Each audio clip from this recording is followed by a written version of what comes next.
नमस्कार, मी प्रिया काळे. तरुण भारतच्या न्यूज बुलेटिनमध्ये आपल्या सर्वांचं स्वागत. आता पाहूया ठळक घडामोडी. लोकसभा निवडणुकीची मतदान प्रक्रिया पूर्ण होऊन जवळपास महिना लोटत आला आहे. त्यामुळे मतमोजणीची सर्वांनाच उत्सुकता लागून राहिली आहे.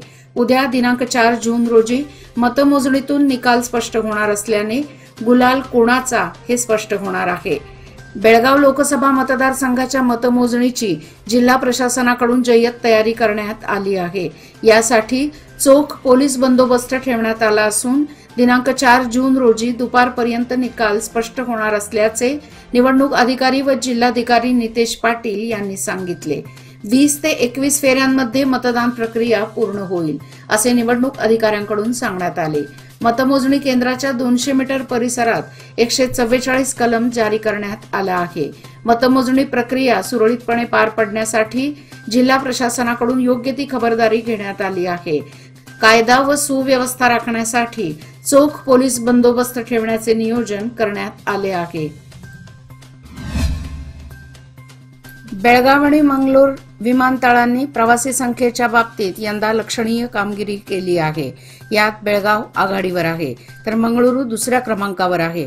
मागील वर्षीच्या तुलनेत मे 2024 मध्ये 60.1% वाढ झाली आहे.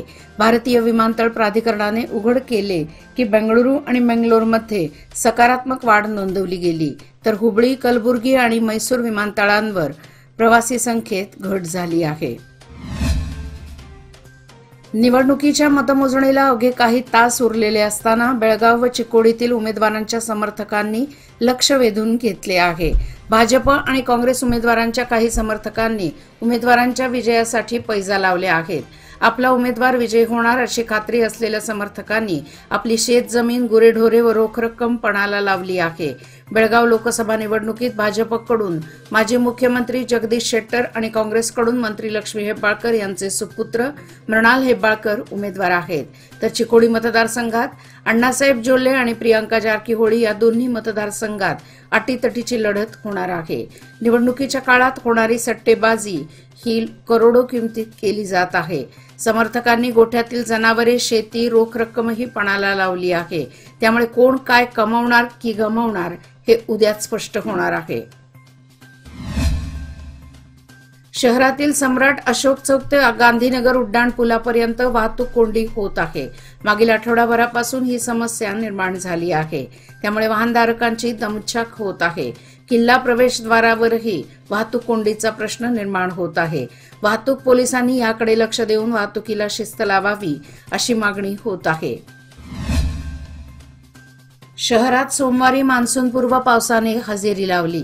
त्यामुळे मागील काही दिवसांपासून उष्म्याने हैराण झालेल्या नागरिकांना दिलासा मिळाला आहे. सकाळपासून ढगाळ वातावरण निर्माण होऊन सोमवारी दुपारपर्यंत शहरासह उपनगरात पाऊस बरसला. मात्र शेतीसाठी जोरदार पावसाची अपेक्षा व्यक्त होत आहे. 15 दिवसांपूर्वी समाधानकारक वळीव पाऊस झाला होता. त्यामुळे मशागतीची कामे मार्गी लागली होती. येत्या 48 तासात मोठ्या पावसाचा अंदाज वर्तवला जात आहे.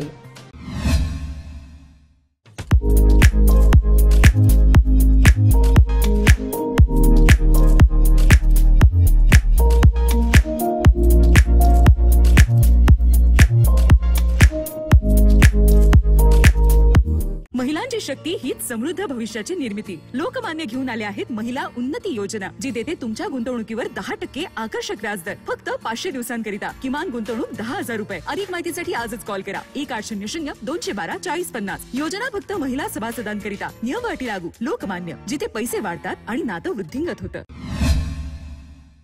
बेळगाव शहरातील झेंडा चौक येथे महात्मा फुले भाजी मार्केटवर खासगी मालकीचा फलक लागला आणि एकच खळबळ उडाली आहे. ही जागा सध्या महापालिकेच्या अखत्यारीत असून यावर न्यायालयात खटला दाखल करण्यात आलेला आहे. या जागेवर महापालिका, वक्फ बोर्ड, इनामदार कुटुंब आणि एजाज अहमदी यांनी दावा सांगितला आहे. सध्या हे प्रकरण साक्षी नोंदवण्याच्या प्रक्रियेत असल्याचे समजते. तरी देखील अचानक लागलेल्या या फलकामुळे एकच खळबळ उडाली आहे. या प्रकरणात या इमारतीची मालकी जर खासगी मालकाकडे गेली तर गाळेधारकांचे काय होणार याकडे सर्वांचे लक्ष लागलेले आहे. वर्षा पाठीमागे असाच खासगी मालकीचा फलक इमारतीवर लावण्यात आला होता. त्यावेळी महापालिकेने तात्काळ कारवाई करत तो फलक हटवला होता, पण सध्या अजूनही महापालिकेने यावर कोणतीही कारवाई केलेली नाही. महापालिका कोणती भूमिका घेणार याकडे सर्वांचे लक्ष लागले आहे. खादरवाडी येथे जय हनुमान तालीम कुस्तीगीर संघटना व शेतकरी संघटनेतर्फे आयोजित कुस्ती मैदानात महेश तीर्थकुंडे, प्रणव खादरवाडी, प्रज्वल मच्छे, मनोज खादरवाडी यांनी प्रेक्षणीय विजय मिळवले. या मैदानात 60हून अधिक चटपटीत कुस्त्या खेळवण्यात आल्या. चांदीची गदा व मेंढा बक्षीस असलेल्या कुस्त्यांना दाद मिळाली. मेंढा बक्षीस असलेल्या कुस्तीत प्रज्वल मच्छे याने अर्ध्या मिनिटातच बॅक थ्रो डावावर शुभम कडोली याला चितपट करीत कुस्ती शौकीनांकडून वाहवा मिळवली. आकर्षक कुस्तीत प्रणव खादरवाडी यांनी प्रथमेश अळूरकर याला आसमान दाखवले. चांदीची गदा बक्षीस असलेल्या कुस्तीत गणेश मलतवाडी वी महेश तीर्थकुंडे यांच्यात अटीतटीची लढत झाली. प्रतिवर्षाप्रमाणे श्री शनेश्वर जयंती शनी जन्मोत्सव सकाळी 8 वाजता वैशाख अमावस्या गुरुवार दिनांक 6 जून रोजी होणार आहे. या निमित्त मंदिरात पहाटेपासून विविध सेवा व कार्यक्रमांचे आयोजन करण्यात आले आहे. या दिवशी शनेश्वर मंदिर चिदंबर नगर अनगोळ बेळगाव तर्फे संपूर्ण दिवस प्रसादाचे आयोजन करण्यात आले आहे. सर्व भक्तांनी याचा लाभ घ्यावा असे कळवण्यात आले आहे. एक्झिट पोल्सनी एनडीएच्या बाजूने कौल दिल्यानंतर त्याचे पडसाद शेअर बाजारावर पडलेले दिसत आहेत. आज सकाळी बाजार उघडताच सेन्सेक्स आणि निफ्टीमध्ये उच्चांकी उसळी पाहायला मिळाली. निफ्टीच्या निर्देशांकात 3.58% तर सेन्सेक्समध्ये 3.55% वाढ पाहायला मिळाली. सेन्सेक्समध्ये 2621.98 अंकाची वाढ होऊन निर्देशांक 76,000च्याही पुढे गेलेला पाहायला मिळाला. पहिल्यांदाच सेन्सेक्सने 76,000चा टप्पा पार केला. शनिवारी दिनांक 1 जून एक्झिट पोलचे अंदाज जाहीर झाल्यानंतर आज सोमवारी आठवड्याच्या पहिल्याच दिवशी शेअर बाजारात तेजी पाहायला मिळाली. जवळपास सर्वच एक्झिट पोल्सनी एनडीएच्या बाजूने बहुमत असेल असा अंदाज वर्तवला होता. या अंदाजानंतर परदेशी गुंतवणूकदार पुन्हा एकदा भारतीय शेअर बाजाराकडे वळल्याचे चित्र दिसत आहे. रयत गल्लीतील प्रत्येक नळाला गेल्या काही दिवसापासून ड्रेनेज मिश्रित पाणी येत असल्याने जनतेच्या आरोग्याचा प्रश्न निर्माण झाला आहे. शिवाय अनेक जण आजारांनी त्रस्त झाले आहेत. आधीच 8 दिवसाआड पाण्याचा पुरवठा होत आहे, त्यातच दूषित पाणी येत नसल्याने नागरिकांसमोर अडचणी वाढल्या आहेत. तसेच शेतकऱ्यांच्या जनावरांच्या पाण्याचा प्रश्नही निर्माण झाला आहे. परिसरातील तलावातही ड्रेनेज आणि दुर्गंधीयुक्त पाणी येत असल्याने जनावरांच्या आरोग्याला धोका निर्माण झाला आहे. L&T कंपनीने तातडीने दखल घेऊन शुद्ध पाण्याचा पुरवठा करावा अशी मागणी होत आहे.